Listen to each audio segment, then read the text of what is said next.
بسم اللہ الرحمن الرحیم۔ السلام علیکم ورحمۃ اللہ وبرکاتہ۔ انگنت لاتعداد درود و سلام آقائے رامدار علیہ الصلوۃ والسلام اور آپ کی آل اطہار پر۔ میں ہوں دا میسج ٹی وی سے خالد بخاری۔ ہم نے اپنے پیارے ناظرین کے لیے آن لائن کتاب کا سلسلہ شروع کر رکھا ہے۔ اسی سلسلے کو آگے بڑھاتے ہوئے ایک نئی ویڈیو ابلیس کے دانت کے نام سے امید کرتا ہوں کہ آج کی ویڈیو آپ کے ذوق اور شوق کو مزید بڑھائے گی۔ میں ان تمام ناظرین سے گزارش کرتا ہوں جو ہمارے چینل کو پہلی دفعہ دیکھ رہے ہیں وہ ہمارے چینل کو سبسکرائب کر لیں، ساتھ میں بیل آئیکن دبا دیں تاکہ ہر آنے والی لیٹسٹ ویڈیو ان کو بر وقت مل سکے۔ ویڈیو کو لائک کیجیے گا، شیئر کیجیے گا اور کمنٹس باکس میں اپنے کمنٹس لازمی دیجیے گا۔ بلا تمہید بلا تاخیر آج کی ویڈیو شروع کرتے ہیں۔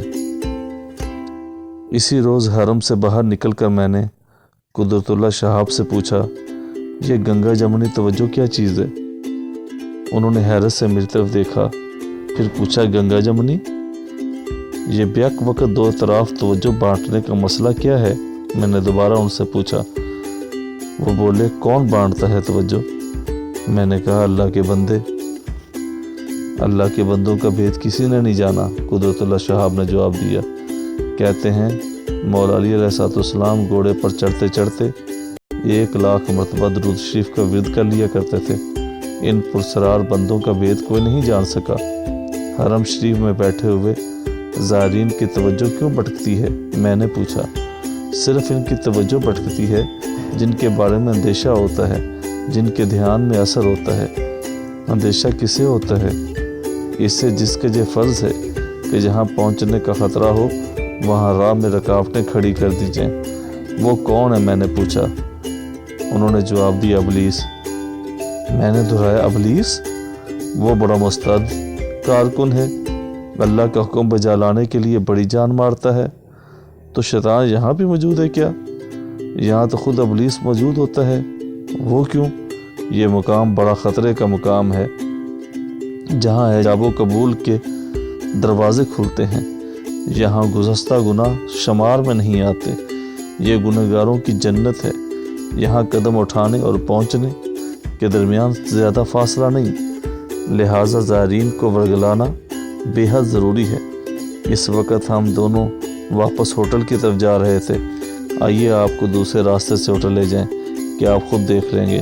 یہ کہہ کر قدرت اللہ مڑ گئے اور میں ان کے پیچھے پیچھے چل پڑا۔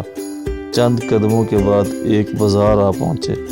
بازار کو دیکھ کے میری آنکھیں چندیا گئیں۔ دکانیں رنگ رنگ کی خوبصورت اشیاء سے لدی ہوئی تھیں، کپڑا، زیور، سنگار کا سامان، کھلونے، تیار ملبوسات، گھڑیاں، گیجٹس۔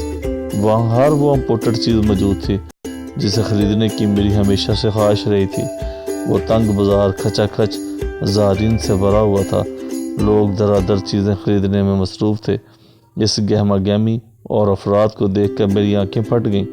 میں بھول گیا کہ میں زائر ہوں، میں بھول گیا کہ میں مکہ معظمہ میں ہوں، میں یہ بھی بھول گیا کہ کوٹھے سے جھانکنے والے نے مجھے ہمراز بنا رکھا ہے۔ میں بھول گیا کہ میں حرم شریف میں لوگوں پر ہنستا تھا کہ وہ حاضر ہو کر بھی غیر حاضر ہیں۔ بازار کے اوپر ابلیس بیٹھا ہوا تھا، اس کے دانت نکلے ہوئے تھے۔ 3 دن ہم نے مکہ میں گزارے۔ وہ دن بھی عجیب دن تھا۔ زندگی گنگا جمنی تھی، جیسے ہم نے بیک وقت 2 محبوباؤں سے یارانہ لگا رکھا ہو۔ ایک تو وہ پردہ نشین تھا جو کوٹھے سے جھانک جھانک کر میری طرف مسکراہٹیں پھینکا کرتا، اور دوسرے وہ انگریزی ہوٹل تھا جو بوڑھی میم کی طرح میرا انتظار کیا کرتا تھا، اور جب میں اپنے کمرے میں پہنچتا تو بوڑھی میم میری گود میں آ بیٹھتی تھی۔ ہوٹل میں داخل ہوتے ہی میری دنیا بدل جاتی تھی۔ بیرے یس سر، یس سر کہہ کر مجھے کمپنی بہادر بنانے پر منحصر ہوتے تھے۔ میز پر پڑی پلیٹیں میڈ بائی جانسن کی سرگوشیاں کرتی، چمچے، کانٹے، چھڑیاں۔ ہیلو سر گنگناتے۔ پوڈنگ پوچھتا، رائٹ سر۔ ورمیسلز میرے ذہن کے ارد گرد جالے تنتی۔